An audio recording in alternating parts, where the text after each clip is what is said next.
નમસ્કાર, જય હિન્દ। ઉમરગામ તાલુકાના ભિલાડમાં રસ્તાના અભાવે પ્રજાની જાન જોખમમાં। વિસ્તૃત ચર્ચા કરીએ તો ઉમરગામ તાલુકાના ભિલાડમાં ઇન્ડિયાપાડા નામનું એક ફળિયું આજના આધુનિક સમયમાં પણ સુરક્ષિત રસ્તાથી વંચિત છે। બેટી બચાવો અને બેટી પઢાઓના સમયમાં દેશની દીકરીઓ જાનના જોખમે ખનકીના પાણી ઓળંગીને ખાડી પાર કરીને શાળાએ જવા મજબૂર બની છે। ઉમરગામ ભિલાડ ઇન્ડિયાપાડા એક એવું ફળિયું ઉપર નાની એક ખનકી આવેલી છે। એ ખનકીની સામે પાર 40 થી 45 વસ્તી છે।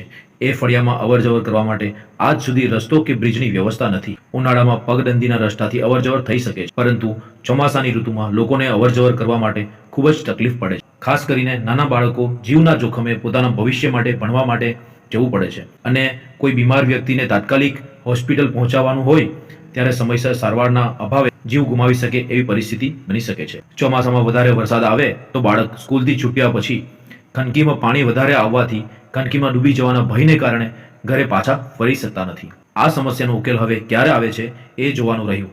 SPP ભારત ન્યૂઝ પત્રકાર પ્રતિક વારલી।